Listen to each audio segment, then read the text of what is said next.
सात संगत जी, प्यार से कहना धन निरंकार जी। ये जो भाव है मन में हर किसी के, चाहे वो एक थोड़ा अहंकार रूप का भाव होगा तो भी वो बदला जा सकता है, और अहंकार से धीरे धीरे वो नम्रता की यात्रा की जा सकती है।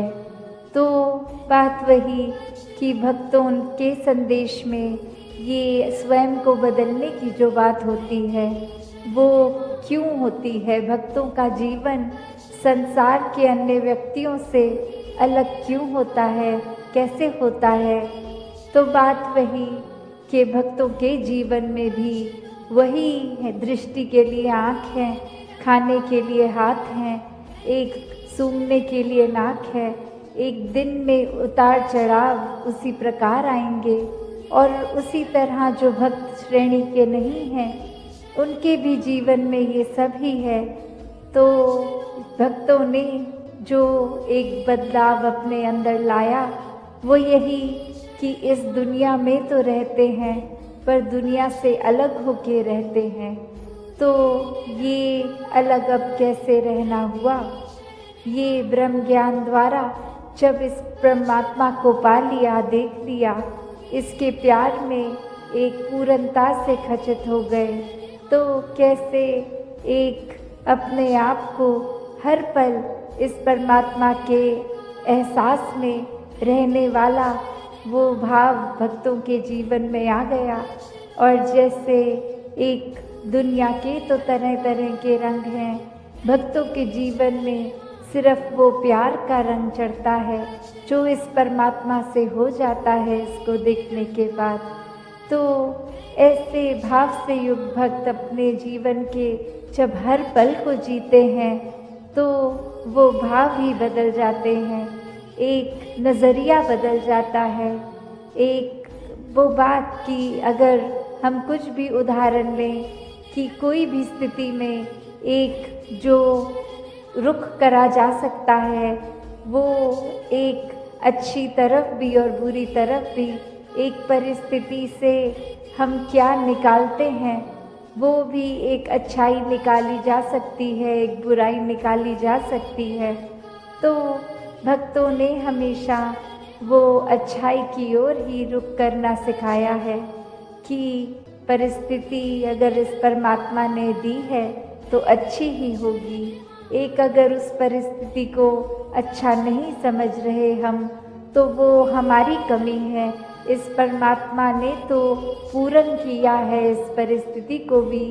जब इस परमात्मा ने हमको जो कुछ दिया वो परमात्मा का जो दान है, तो ये परमात्मा जहाँ पूरा है तो परमात्मा की दी हुई हर परिस्थिति भी पूर्ण है।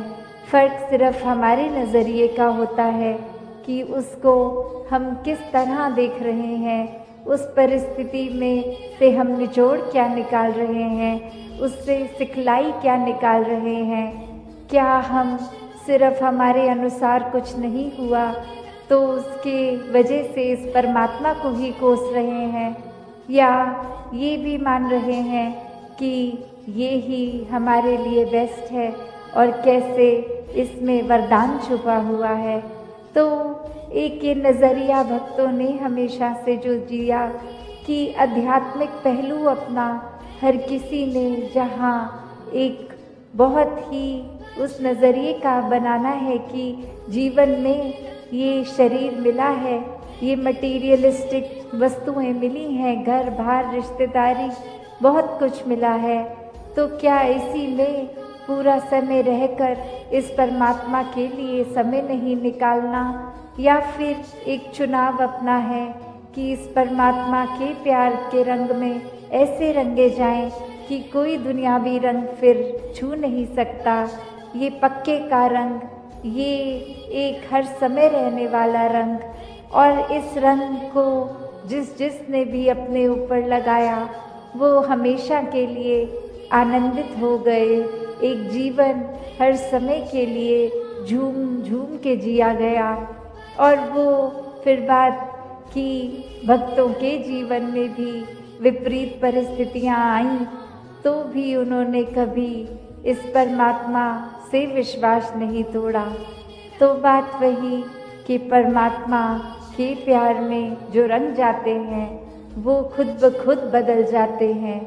एक सामाजिक रूप से चाहे रहन सहन वैसा ही रहेगा जैसे ये परमात्मा के प्यार से पहले का था, वो एक शक्ल आकार सब सेम रहेगा। सिर्फ और सिर्फ जो बदला जाएगा वो मन के भाव बदलते हैं। तो ऐसा ही बदलाव हर किसी के जीवन में मुबारक बदलाव होता है कि ये एक संसार में जितने भी अलग अलग प्रकार के चाहे इंसानों के साथ मुलाकात होनी और वो एक अलग अलग कल्चर बैकग्राउंड, दिखने में अलग, खान पान अलग, सब तरह से वो एक डाइवर्सिटी रूप और कैसे वो होने के बावजूद भी सब परमात्मा के साथ जो एकत्व के बंधन में हैं, तो हर एक को एक दूसरे में परमात्मा ही नज़र आता है। और कैसे फिर एक ये एकत्व ही दिल पे हर समय का, और उससे फिर कोई किसी में फ़र्क नहीं दिखता, कोई ऊंच नीच जाति पाति प्रांति कुछ भी फ़र्क नहीं, सब अपने हैं, सब ही पूजनीय हैं।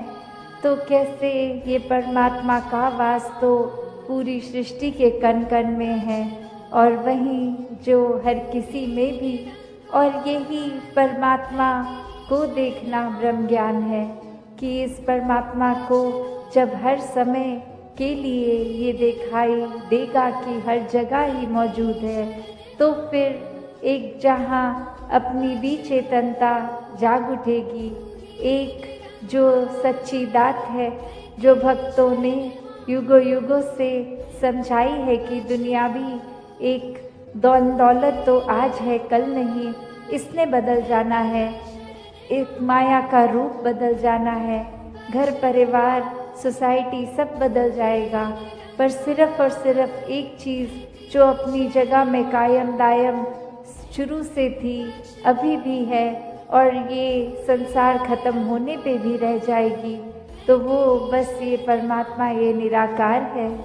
तो इस निराकार को पहचान के जीवन में जहाँ फिर वो समझ भी आ जाती है कि जो कुछ इस निराकार ने दिया है उसका सदुपयोग ही करना है, किसी के नुकसान का कारण अपने आप को या किसी वस्तु को नहीं बनाना, मन में भाव हर किसी के लिए एक शुद्ध विचार रखते हुए हर किसी के लिए फिर वो मन से एक दुआ अरदास कि ये जहाँ किसी के घर में जीवन में एक स्वास्थ्य रूप किसी भी तरह का एक नुकसान हो रहा है, तो वो भी एक भक्तों का दिल तो इस तरह पिघलता है, किसी को देखकर ठीक नहीं है तो उनसे ज़्यादा उनका दर्द भक्त समझते हैं। तो कैसे ऐसे वाले जीवन को मुबारकबाद जीवन कहा जाता है। ये एक परोपकारी जीवन होता है, अपने लिए सेल्फ सेंटर्ड होके, सेल्फिश होके, ये अपने ऊपर केंद्रित नहीं, पूरे संसार की भलाई के लिए भक्त अपना जीवन लगा देते हैं, पूरी ह्यूमैनिटी, पूरी मानवता के लिए ये संसार में आकर। तो कैसे जहाँ एक मन में भी भाव होते हैं कि ये एक समान अगर नहीं भी कोई दिख रहा पर सब ही एक है, तो भाव वही कि भक्तों ने युगों से ये जो संदेश दिया है कि कैसे इस परमात्मा को जानकर फिर अपने जीवन में बदलाव आ सकता है, ये जीवन बहुत ही सहज जिया जा सकता है, ये मन एक स्थिर करके हर समय रखा जा सकता है। इस स्थिर के साथ नाता जोड़ लिया तो मन भी स्थिर। ये एक दुनियावी आंधियाँ आती भी हैं अगर, तो वो कुछ पीस एक इसको हर समय महसूस करते हुए, एहसास करते हुए रहेंगे, तो फिर ये जीवन वाकई ही कोई भी परिस्थिति का मोहताज नहीं है। फिर तो हर समय ये आनंद, ये सुकून ही जीवन में है, ये शांति, ये कामनेस, ये ब्लिस, हर समय एक यही एहसास। फिर चाहे तन स्वस्थ हो या अस्वस्थ, एक ये सुकून मन का वैसा ही कायम दायम रहेगा। तो ऐसा जीवन संतों ने समझाया है कि ऐसा जीवन जीना एक पॉसिबल है, हर एक के लिए ऐसा जीवन जीना एक मुनासिब है। तो कैसे इसको जिए? तो बात वही कि परमात्मा से जुड़ के हर समय के सुकून में रहें। और अब अगर आगे सोचें कि ये ब्रह्म ज्ञान भी जीवन में आ गया, एक निराकार के एहसास में भी रहने लगे, सेवा सुमिरन सत्संग भी करने लगे, पर एक मन का बदलाव अगर नहीं है तो फिर ये ज्ञान भी मन में नहीं टिकता। और मन से जुड़ी हुई जो पहली चीज़ आती है वो अहंकार तजना, वो एक समर्पित भाव, मन को एक अपने होने के इस एहसास से हटना होगा और इस परमात्मा के लिए हर हमेशा अर्पित रहना है, एक सेवा में अर्पित रहना है। तो ये सुकून यहाँ समर्पित होने के बाद जो मिलता है, तो कैसे समर्पण के साथ सुकून। तो अपने जीवन में जहाँ हम समर्पण की बात करते हैं, तो ये समर्पण कैसा समर्पण है? एक समर्पण सिर्फ ये तो नहीं कि कभी अक्सर जीवन में हम देख लेते हैं, हम कह देते हैं कि हमसे कोई सीनियर है, वो कुछ ऑर्डर्स दे रहे हैं और हम करते चले जा रहे हैं। अक्सर किसी ना किसी प्रोफेशन में देखा है, ऑफिसेज में या किसी भी सर्विस में, तो एक सीनियर का ऑर्डर मान लेना या फिर कोई अथॉरिटेटिव पर्सन, कोई टीचर, कोई और इस तरह से जो हम पे कोई बात करते हैं और वो मान लेना, वो अक्सर ये रूप उसका समर्पण का नहीं बन पाता, क्योंकि ये रूप तो वो डर से है कि वो जो कह रहे हैं वो करना ही होगा, वरना नौकरी से निकाल दिए जाएंगे, वरना फिर कोई और इस बात की रेपकशन हो सकती है। तो एक वो बात मानना वो हर प्रोफेशन में हो जाता है, पर मन वहाँ समर्पित नहीं होता, वो किसी भय के कारण या किसी और अन्य कारण से समर्पण होता है। तो यहाँ समर्पण होना मतलब एक दिल में प्रेम को रखते हुए प्रेम से समर्पित होना, ये प्यार से अपने आप को खोकर सिर्फ इस परमात्मा का होकर, ये समर्पित भाव मन का अगर इस तरह का समर्पण है तो वो मुबारक समर्पण है। तो कैसे एक अक्सर बात ये होती है कि हमने समर्पण अगर कर दिया तो ये जो इतने सालों में अक्सर अगर हम सोच के भी देखें कि छोटी उम्र से ही पढ़ते लिखते एक डिग्रियां मिल गई, एक हमें कोई और उपाधि मिल गई, तो ये कमाने के लिए चाहे कितने वर्ष लग गए, पर जब समर्पण की बात आती है, अहंकार को तजने की, अहंकार गंवाने की, तो उसमें उतने ही साल नहीं लगते। ये तो एक पल में ही समर्पण हो जाता है। जैसे ही ये मन समझ लेता है कि ये शरीर में नहीं हूँ, ये आत्मा का असली रूप परमात्मा है और शरीर ने तो अपनी यात्रा कुछ सालों में करके इसका एक विनाश हो जाना है, तो कैसे ये समर्पित जीवन जिया जाए जब तक जीवन है।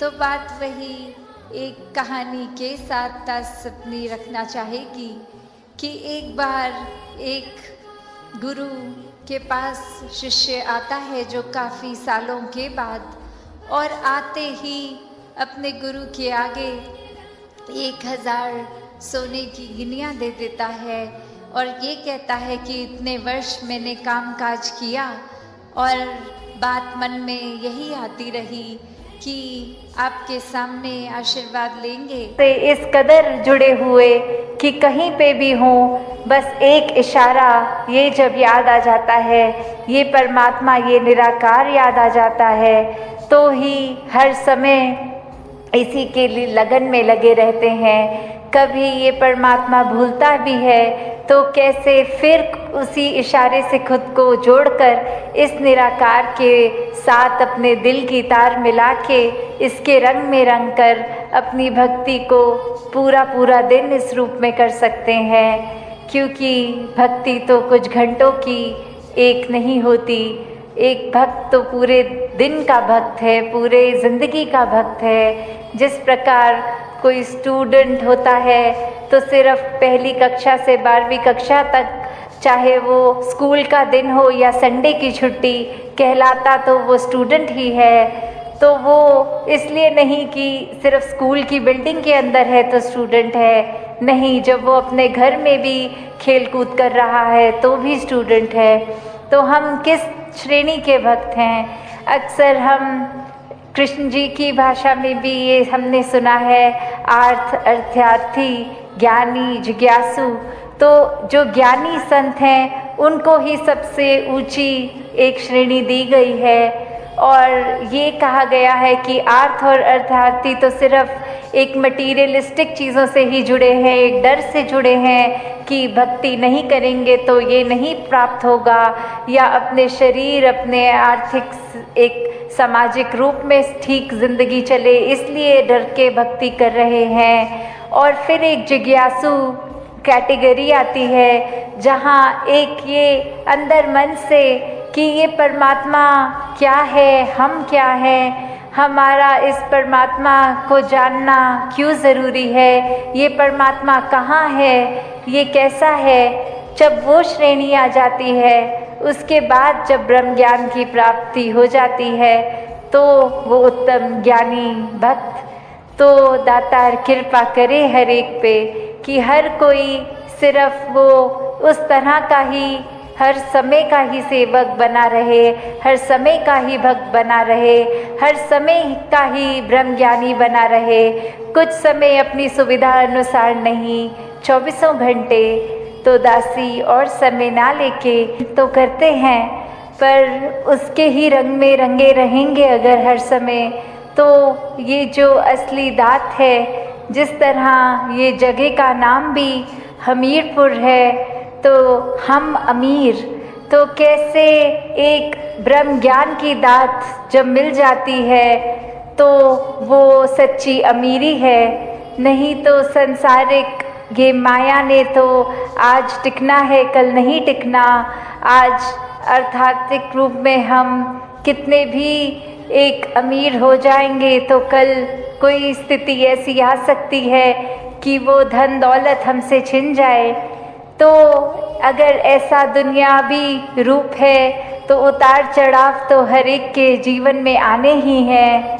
तो ऐसा संतों में क्या अलग होता है, उनके जीवन में भी दुख सुख आते हैं, पर फर्क यही कि संत हमेशा इस प्रभु परमात्मा को अपने मन में बसाते हैं, तो कुछ समय के लिए नहीं, वो 24 घंटे पूरी ज़िंदगी के लिए परमात्मा दिल में बस जाता है।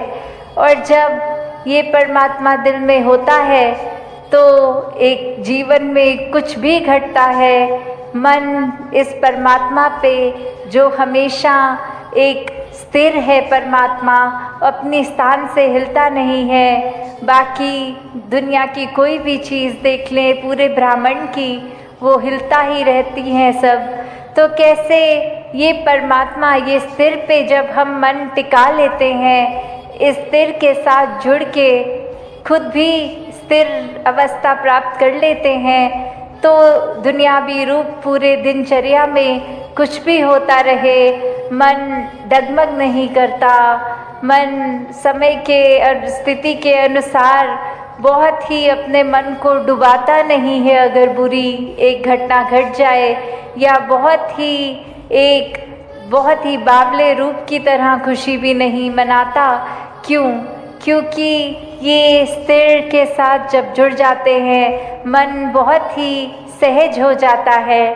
फिर एक गोइंग विद द फ्लो वाली बात आ जाती है कि कैसे ये परमात्मा ही जो हर चीज़ का करता है, जब मन इस पे टिका लिया, एक अपने आप को इसके हवाले कर दिया, तो फिर ये बात कि ये जो भी कर रहा है इसका किया सब पूर्ण, सब परफेक्ट एकदम है, तो फिर एक चिंता मन में उस रूप में नहीं आती। फिर यही बात कि जो ये कर रहा है इसी की रज़ा में राज़ी हैं हम, तो फिर एक कुछ भी हमें मन को खट्टा करने वाली बात नहीं लगती।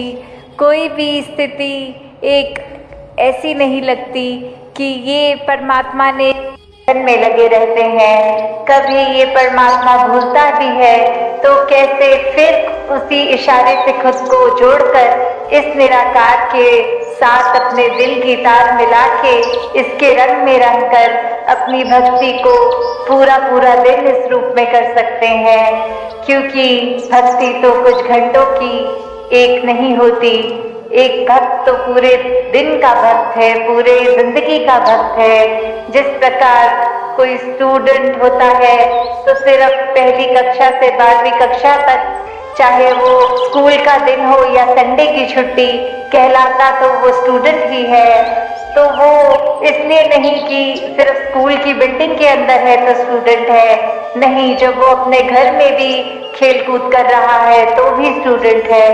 तो हम किस श्रेणी के भक्त हैं? अक्सर हम कृष्ण जी की भाषा में भी ये हमने सुना है, आर्थ, अर्थार्थी, ज्ञानी, जिज्ञासु। तो जो ज्ञानी संत हैं उनको ही सबसे ऊंची एक श्रेणी दी गई है, और ये कहा गया है कि आर्थ और अर्थार्थी तो सिर्फ एक मटीरियलिस्टिक चीज़ों से ही जुड़े हैं, एक डर से जुड़े हैं कि भक्ति नहीं करेंगे तो ये नहीं प्राप्त होगा, या अपने शरीर, अपने आर्थिक एक सामाजिक रूप में ठीक जिंदगी चले, इसलिए डर के भक्ति कर रहे हैं। और फिर एक जिज्ञासु कैटेगरी आती है जहाँ एक ये अंदर मन से कि ये परमात्मा क्या है, हम क्या हैं, हमारा इस परमात्मा को जानना क्यों जरूरी है, ये परमात्मा कहाँ है, ये कैसा है। जब वो श्रेणी आ जाती है, उसके बाद जब ब्रह्म ज्ञान की प्राप्ति हो जाती है, तो वो उत्तम ज्ञानी भक्त, तो दातार कृपा करे हर एक पे कि हर कोई सिर्फ वो उस तरह का ही, हर समय का ही सेवक बना रहे, हर समय का ही भक्त बना रहे, हर समय का ही ब्रह्म ज्ञानी बना रहे। कुछ समय अपनी सुविधा अनुसार नहीं, 24 घंटे तो दासी और समय ना लेके तो करते हैं, पर उसके ही रंग में रंगे रहेंगे अगर हर समय, तो ये जो असली दात है, जिस तरह ये जगह का नाम भी हमीरपुर है, तो हम अमीर, तो कैसे एक ब्रह्म ज्ञान की दात जब मिल जाती है तो वो सच्ची अमीरी है। नहीं तो संसारिक ये माया ने तो आज टिकना है, कल नहीं टिकना।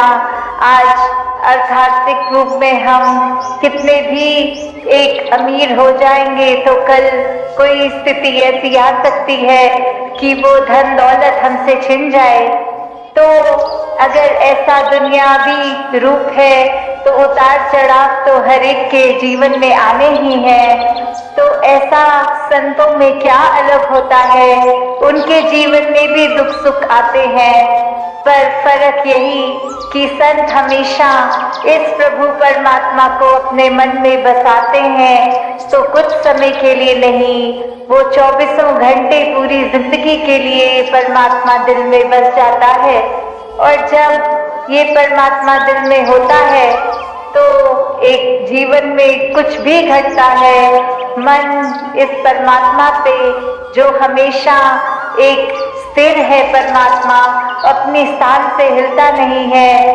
बाकी दुनिया की कोई भी चीज देख ले, पूरे ब्रह्मांड की, वो हिलता ही रहती है सब। तो कैसे ये परमात्मा, ये स्थिर पे जब हम मन टिका लेते हैं, इस स्थिर के साथ जुड़ के खुद भी स्थिर अवस्था प्राप्त कर लेते हैं, तो दुनियावी रूप पूरे दिनचर्या में कुछ भी होता रहे, मन डगमग नहीं करता। मन समय के और स्थिति के अनुसार बहुत ही अपने मन को डुबाता नहीं है। अगर बुरी एक घटना घट जाए या बहुत ही बावले रूप की तरह खुशी भी नहीं मनाता। क्यों? क्योंकि ये स्थिर के साथ जब जुड़ जाते हैं, मन बहुत ही सहज हो जाता है। फिर एक गोइंग विद द फ्लो वाली बात आ जाती है कि कैसे ये परमात्मा ही जो हर चीज का करता है। जब मन इस पे टिका लिया, एक अपने आप को इसके हवाले कर दिया, तो फिर ये बात कि ये जो भी कर रहा है, इसका किया सब पूर्ण, सब परफेक्ट एकदम है। तो फिर एक चिंता मन में उस रूप में नहीं आती। फिर यही बात कि जो ये कर रहा है, इसी की रजा में राजी हैं हम। तो फिर एक कुछ भी हमें मन को खट्टा करने वाली बात नहीं लगती। कोई भी स्थिति एक ऐसी नहीं लगती कि ये परमात्मा ने जीवन में क्यों डाल दिया, या ये ऐसे करता परमात्मा तो ज्यादा बेहतर होता। नहीं, भक्त तो हमेशा यही कहते हैं, तेरा भाना मीठा लागे, कि कैसे एक जीवन में कुछ भी है, ये चाहे खट्टा भी है तो भी मीठा लगता है। सिर्फ ये कोई एक एक्टिंग रूप नहीं है, ये भक्तों के मन की अवस्था है। तो अगर ऐसे मन की अवस्था हर कोई चाहता है कि हो, तो वो संभव है सिर्फ और सिर्फ इस ब्रह्म ज्ञान द्वारा। क्योंकि जब ये सच्चाई एक मनुष्य को पता लग जाती है कि हमारा असली जो रूप है वो एक शरीर नहीं है, ये मानव चोला नहीं है, ये आत्मा जो सदैव सिर चोले बदल रही है, इसको जब मोक्ष लेना है तो एक मनुष्य के शरीर से जीते जी ये परमात्मा की जानकारी, ये ब्रह्म का ज्ञान जब मिल जाता है, तो ही वो मुक्ति, मोक्ष, साल्वेशन पॉसिबल होती है।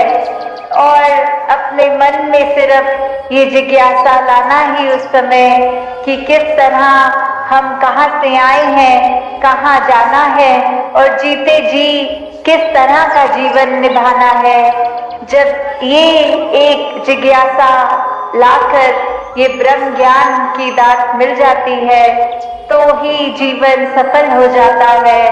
फिर हर पल एक मन हमारा सिर्फ प्यार ही करता है, किसी से नफरत नहीं करता। ये बात जान लेता है कि जो परमात्मा मेरे शरीर में है वही सामने वाले के भी है। तो फिर किसी से नफरत, निंदा, किसी की पीठ पीछे चुगली नहीं करता।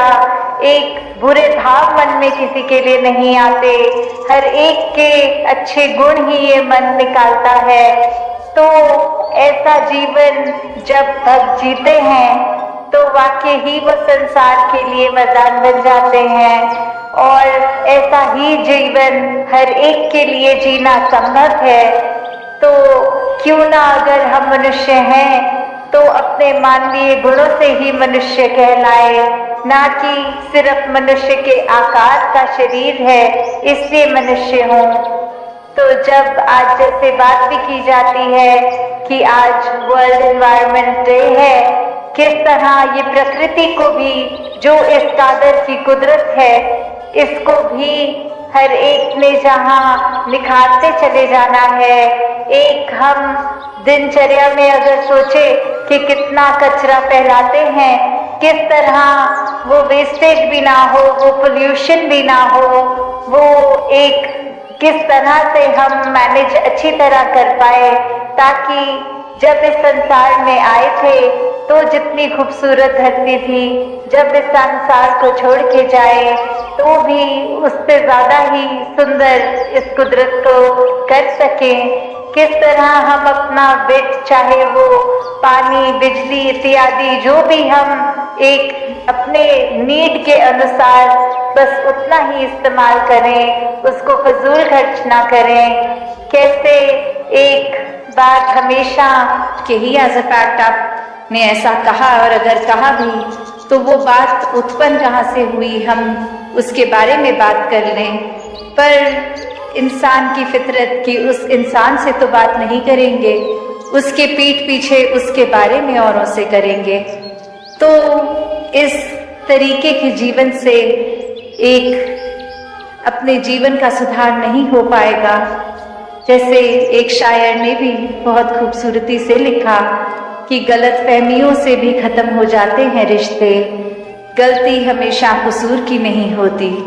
कि अक्सर ये बात ज़रूरी नहीं कि कोई गलती ही हो, एक कसूर अगर किसी का है, एक वजह, वो गलती नहीं, पर वो हमारी ही सोच, हमारी ही परसेप्शन, हमारा ही नज़रिया किसी को गलत देखने के लिए। और फिर एक वही भाव कि अगर हमने किसी को दोषी करार दे ही दिया है, हमने डिसीजन बना लिया है, तो फिर चाहे फैक्ट कुछ भी हो हमारी नज़र में, तो वो इंसान दोष के लायक ही है। हमने खुद ही उस इंसान को अपनी नज़र से गिरा लिया, चाहे उसने कुछ ऐसा किया हो ना किया हो। उस टाइम हम अपने दिमाग को, इस चेतनता को, ये रैशनल को भी नहीं एक सामने रखते, बस हमने सोच लिया तो हकीकत ही बन गई वो हमारी। तो अक्सर संसार में इंसान अपने बहुत सारे ऐसे सत्य बना लेता है, तो कैसे वो सच्चाई हमने सोच ली, वो कल्पना कर ली, तो वो एक हमारा ही नज़रिया, वो माय वे और हाईवे वाली बात कि जो मेरे सोच है वही सही है, औरों की राय मैटर नहीं करती, औरों का तरीका मैटर नहीं करता। तो ऐसी सोच अगर है तो हमारी ग्रोथ कहाँ है उसमें? एक जीवन को फिर हमने इतना ही अपने आप, अपनी ईगो से भर लिया, अपनी सोच से, अपने माइंडसेट को ही एक सही मानकर। तो कैसे इस जीवन में जब जिएंगे तो वो माया रूप यहाँ पे हावी होगा, क्योंकि when we are so full of ourselves, तो हम लर्निंग कहाँ से करेंगे, जबकि इस निराकार, इस दातार ने तो हर जगह इस कण कण से शिक्षा लेने का एक रूप दिया है। बस हमें वो रिसेप्टर बनना है कि ये हर जगह से जो शिक्षा मिल रही है उसको कैसे चैनलाइज किया जाए। तो ऐसा जो कर लेते हैं वो एक भक्ति हर समय की करते हैं, क्योंकि जब इस परमात्मा को जानकर, इसमें विश्वास करके, इसको हर समय अपने आसपास देखकर, फिर चाहे किसी ने कुछ भी कहा हो, तो ये भक्तों का जीवन तो डार्केस्ट क्लाउड में सिल्वर लाइनिंग भी देख लेता है। एक बिना गुण की चीज में से भी गुण निकाल लेते हैं। तो फिर जहाँ एक स्वाभाविक गुण बह रहे हैं, वहां से तो भक्त कितने ही अनेकों गुण निकाल लेंगे। तो ऐसा जीवन हमारा एक हो जाए ताकि हर तरफ से जो शिक्षाएं हैं वही मिले। वरना तो एक अगर अक्सर ऐसे भी जो उदाहरण देखने को मिलते हैं कि हमारी सोच, इसने तो कभी खत्म नहीं होना, हमारी इच्छाओं ने भी कभी खत्म नहीं होना, एक वो सैटिस्फैक्शन, एक कंटेंटमेंट की बात, ये तो माया का ही रूप। क्योंकि अक्सर हम ये भी सोच लेते हैं कि माया सिर्फ एक मटीरियलिस्टिक चीज है, माया सिर्फ जो आंख देख सकती है वही है, चाहे वो एक घर हो, पैसा हो, एक और चीजें। पर अक्सर ये जो सूक्ष्म रूप की माया है, जो एक ये सोच में भी आ जाती है, क्योंकि इस परमात्मा को इस पल में देखना है, इसको ये लिविंग इन द मोमेंट वाली बात। तो ऐसे बात पे ये जो इस पल में इस परमात्मा के एहसास में रहना, वो ही एक एहसास है, वरना तो ये सिर्फ माया रूप चीज़ों, वस्तुओं, रिश्तों से ऊपर ये सोच में भी आ जाती है। तो कैसे एक ये वही बात हो गई, जैसे एक कहानी भी है कि एक इंसान, उसको एक थोड़े से कुछ लोग मिले और आगे वो इंसान सारे जा रहे हैं, कहीं रास्ता खराब है, तो वो एक डिसीजन बनाते हैं कि will go ahead as a group, ताकि कोई बात है भी तो इकट्ठे कोई वो रास्ता आराम से निकल जाएगा। और फिर वही वो बातें चल रही हैं जहाँ हर कोई अपने जीवन के बारे में बता रहा है, अपने डिज़ायर्स, अपने गोल्स। एक इंसान उनमें से जो बहुत ही सूझवान, संतमति वाला, उसको एक कुआं दिखता है और वहाँ एक बाल्टी जिसमें से वो उस कुएं में से पानी निकाल सकते हैं, पर वो देखता है कि ये बाल्टी का बेस तो टूटा हुआ है, तो एक वो बॉटमलेस बाल्टी हो गई। तो वो इंसान वहाँ रुककर प्रिटेंडिंग टू बी थर्स्टी, वो उसकी प्यास बुझाने के लिए पहले उस बाल्टी में से जब पानी निकालता है, तो जब तक तो वो बाल्टी पानी के अंदर है वो भरी हुई दिखती है, पर जैसे ही वो वाटर के सरफेस से ऊपर उठा ली गई, अब उसमें पानी कहाँ टिकना था। पर वो बार बार ये कर रहा है और बाकी के लोग देख रहे हैं कि ऐसा क्यों किया जा रहा है, और वो कह रहा है कि नहीं, अब मैंने ये ठान ली है बात कि जब तक ये बाल्टी को भर के मैं इसमें से पानी नहीं निकालूंगा तब तक घर नहीं जाऊंगा। तो अब ये फूलिशनेस साउंड कर रही है बाकी आसपास वालों को, और वो कह रहे हैं कि ये पॉसिबल ही नहीं है, आपने ऐसा एक गोल क्यों बनाया है जो अचीव ही नहीं हो सकता, तो और ऐसा करोगे तो हम सब तो आगे निकलेंगे, आप अकेले ही यहाँ रह जाओगे। तो बात वो समझाने की उनको फिर यही कहता है कि शुक्र है you bought this point up, क्योंकि हम सबको पता है ये बॉटमलेस बकेट है, इसको भरा नहीं जा सकता। तो हमारी सोच, हमारा मन भी ऐसा ही बॉटमलेस है, ये डिज़ायर्स भी आएंगे, ये एक इच्छा की पूर्ति होने के बाद दूसरी ने भी आना है। तो हमें एक, अगर हम उस भरोसे रहेंगे कि एक एक चीज़ आती रहे, उसको चेकलिस्ट में हम टिक करते रहेंगे, तो हमारे मन में और चीज़ें आनी एक बंद हो जाएंगी। ऐसा नहीं है, चीज़ों ने तो आते रहना है, ख्यालों ने तो आते रहना है। तो एक अगर हम इसी के पीछे भागते रह जाएंगे तो फिर एक जीवन कब जिएंगे। एक सेटिस्फैक्शन, कंटेंटमेंट की बात, ये सहज रूप में बहने की बात, ये स्थिरता की बात यहाँ आती है कि कैसे एक अपने चैनलाइज करने की बात कि ये जो चीज़ है अगर हमारे लिए ज़रूरी है, वो कितनी ज़रूरी है उसको तो किया जाए, पर अंधाधुंध एक उस दौड़ में ना लगा जाए, वो रैट रेस में ना लगा जाए। एक प्रायोरिटी की बात है, एक सिलेक्टिव होने की बात है। तो भक्त को ये नहीं कहा जाता जो रुख करा जा सकता है, वो एक अच्छी तरफ भी और बुरी तरफ भी, एक परिस्थिति से हम क्या निकालते हैं वो भी एक अच्छाई निकाली जा सकती है, एक बुराई निकाली जा सकती है। तो भक्तों ने हमेशा वो अच्छाई की ओर ही रुख करना सिखाया है कि परिस्थिति अगर इस परमात्मा ने दी है तो अच्छी ही होगी। एक अगर इस परिस्थिति को अच्छा नहीं समझ रहे हम तो वो हमारी कमी है। इस परमात्मा ने तो पूर्ण किया है इस परिस्थिति को भी।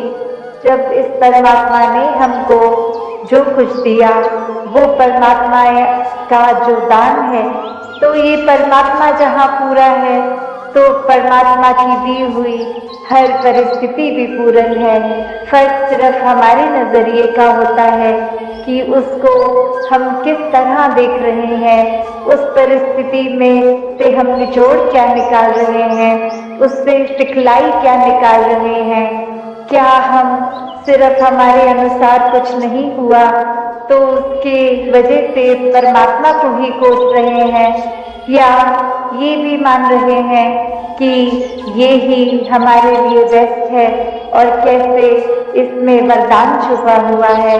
तो एक ये नजरिया भक्तों ने हमेशा से जो जिया कि आध्यात्मिक पहलू अपना हर किसी ने जहाँ एक बहुत ही उस नजरिए का बनाना है कि जीवन में ये शरीर मिला है, ये मटेरियलिस्टिक वस्तुएं मिली हैं, घर बार रिश्तेदारी बहुत कुछ मिला है, तो क्या इसी में पूरा समय रहकर इस परमात्मा के लिए समय नहीं निकालना, या फिर एक चुनाव अपना है कि इस परमात्मा के प्यार के रंग में ऐसे रंगे जाएं कि कोई दुनियावी रंग फिर छू नहीं सकता। ये पक्के का रंग, ये एक हर समय रहने वाला रंग, और इस रंग को जिसने भी अपने ऊपर लगाया वो हमेशा के लिए आनंदित हो गए। एक जीवन हर समय के लिए झूम झूम के जिया गया। और वो फिर बात कि भक्तों के जीवन में भी विपरीत परिस्थितियां आई तो भी उन्होंने कभी इस परमात्मा से विश्वास नहीं तोड़ा। तो बात रही कि परमात्मा के प्यार में जो रंग जाते हैं वो खुद ब खुद बदल जाते हैं।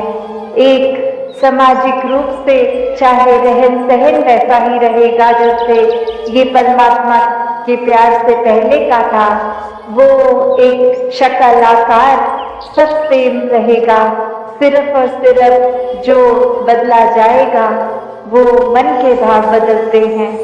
तो ऐसा ही बदलाव हर किसी के जीवन में मुबारक बदलाव होता है कि ये एक संसार में जितने भी अलग अलग प्रकार के चाहे इंसानों के साथ मुलाकात होनी और वो एक अलग अलग कल्चर बैकग्राउंड दिखने में अलग। साध संगत जी, प्यार से कहना धन निरंकार जी। साध संगत जी, दास भावना को अपना ले क्योंकि करता अभिमान तू, दास भावना को अपना ले क्योंकि करता अभिमान तू, कहे हृदय नरमता से कर अपना कल्याण तू। साध संगत जी, खुद को दास कह देने से कोई दास नहीं हो जाता। जो स्वयं को मिटा देता है वही सच्चा दास होता है। दास भावना से ही इंसान की शक्ति भले कामों में लगती है और दूसरों को सुख देने वाली होती। हमें अपनी सारी ताकत दास भावना को अपनाने में लगानी।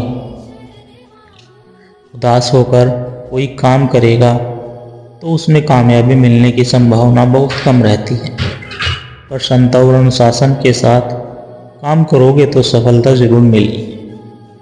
साध संगत जी, श्री अष्टवक्र गीता श्लोक 39 अध्याय 18। अज्ञानी शांति नहीं प्राप्त कर सकता क्योंकि वह शांत होने की इच्छा से ग्रस्त है। ज्ञानी पुरुष तत्व निर्गुण निरंकार तत्व का दृढ़ निश्चय करके सदैव शांत चित्त ही रहता है। जिन्हें है आश्रय तेरा उन्हें कोई गम नहीं होता, खजाना मुस्कुराहट का कभी कम नहीं होता। बाहर कुल जमाने की सदा रहती है पास में, रुकावटें रास्ता रोके मगर उनमें दम नहीं होता। जिनके ऊपर हाथ यह रखे जो चाहे कर सकता है, एक छोटी सी चींटी से हाथी को मरवा सकता है। हाथ गुरु का जिनके सिर पर वह दुनिया से डरते नहीं। गुरु सेवक का जो सेवक कभी मौत से मरते नहीं। जब तक भी यह आप न चाहे मरे, जब तक भी यह आप न चाहे मारे, जग की हिम्मत ना, जीना मरना हाथ इसी के और किसी की ताकत ना। बेमुख मूर्ख सोच के डूबा, सोच ने मारो, सोच ने इसको मार डाला। अवतार कहे वे मरे न जन्मे जिसने नाम चितार लिया। साध संगत जी,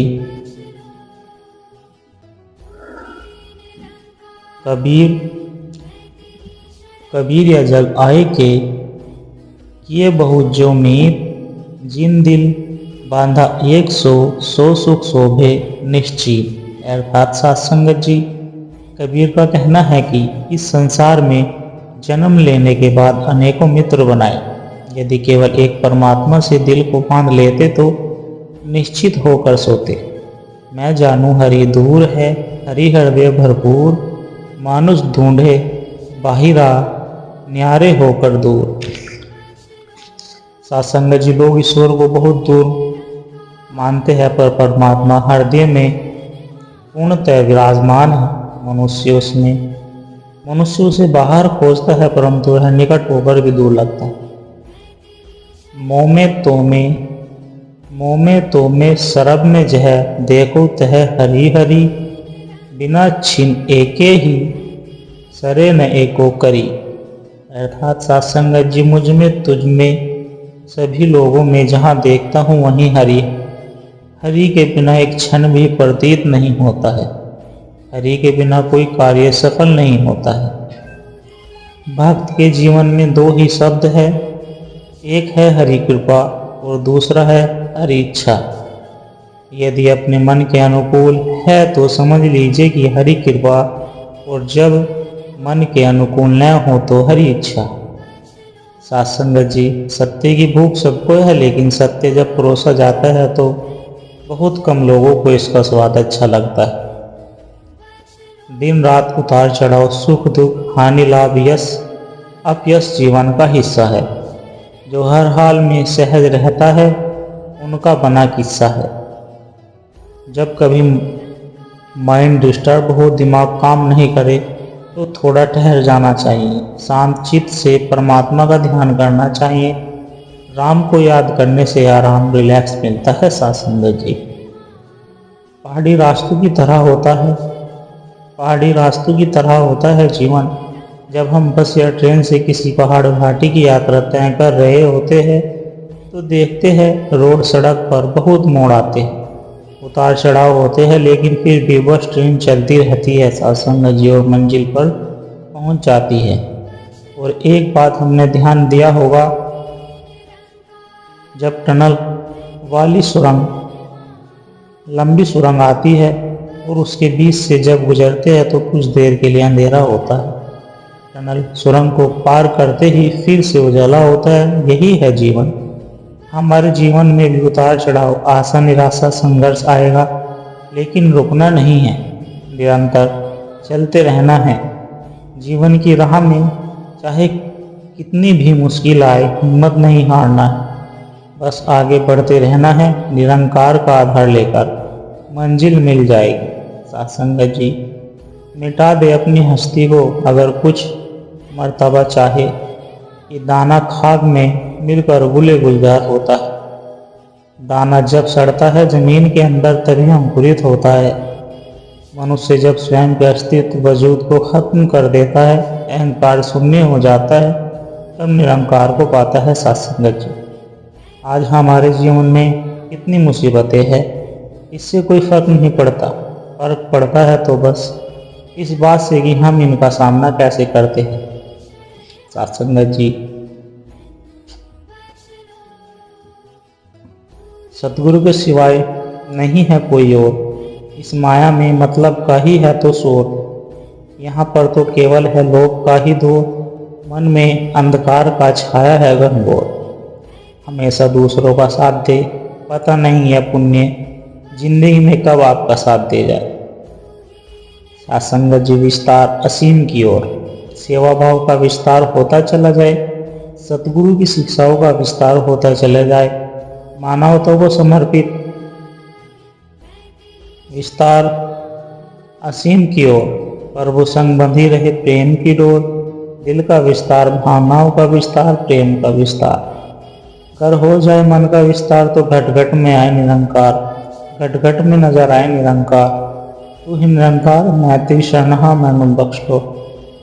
सात्संगत जी, श्री अष्टवक्र गीता श्लोक 38 अध्याय 18। ज्ञानी निराधार अग्राहों में पढ़कर संसार का पोषण करते रहते हैं। ज्ञानियों ने सभी अनाथों की जड़, इस संसार की सत्ता का ही पूर्ण नाश कर दिया। सात्संगत जी, अजीब खेल है उस परमात्मा का, लिखता भी वही है, मिटाता भी वही है। भटकाता है राह तो दिखाता भी वही है, उलझाता भी वही है, सुलझाता भी वही है। जिंदगी की मुश्किल घड़ी में दिखाता भी नहीं मगर साथ देता भी वही है। संसार में सब हमारे मित्र बन जाए यह बिल्कुल संभव नहीं है, लेकिन कोई हमारा शत्रु न बने यह प्रयास किया जा सके। ए मालिक, जरूरी तो नहीं तुम मेरी सारी ख्वाहिशों को मानो, दहलीज पर रख दी है अर्जी, आगे तुम जानो। सत्संगत जी, इतिहास कहता है कि कल अच्छा था, विज्ञान कहता है कि कल अच्छा होगा, लेकिन धर्म कहता है कि अगर विचार और सोच अच्छी है तो हर पल अच्छा होगा। तुमको जो मिल रहा है वही तुम्हारे लिए बेहतर है, ये तुम नहीं जानते पर देने वाला बखूबी जानता है। सत्संगत जी, दूसरों को नीचे दिखाते हुए अपनी बात को सही सिद्ध करने का प्रयास करना यही स्वाभिमानी का लक्ष्य नहीं, अपितु दूसरों की बात को यथा योग्य सम्मान देते हुए किसी भी दबाव में न आकर सत्य पर अडिग रहना स्वाभिमान है। सत्संगत जी, आ जाए दर पर शख्स जो दिल में जगह दे देता है, तू है बुझा दिया जन्मों से जो उसको जगा देता है। तू जो ढूंढती फिरती तड़पती, जो यहाँ वहाँ पे तलाशती है आत्मा की भूखी, जो है आत्मा की भूख जो उसको मिटा देता है। तू अभिमान को मन से मिटा, जो है दूर तुझसे कर रहा, एक बार आ जो झुक गया खुद से मिला देता है। तू भरमों में है भरमों में है उलझे फिर, न समझे जो बंध सके, लेकर के जो है घूमते शंका मिटा देता है। तू गुजरे हुए को जो पूजते तस्वीरों के आगे झुके, जिनकी लगन सच्ची लगे वह सतगुरु मिलता है। मिले दीक्षा ब्रह्म ज्ञान की संतो आत्मा पहचानती, दे करके दिव्य दृष्टि उसे अनसंग दिखा देता है। तो सत्संगत जी, प्यार से कहना, धन निरंकार जी।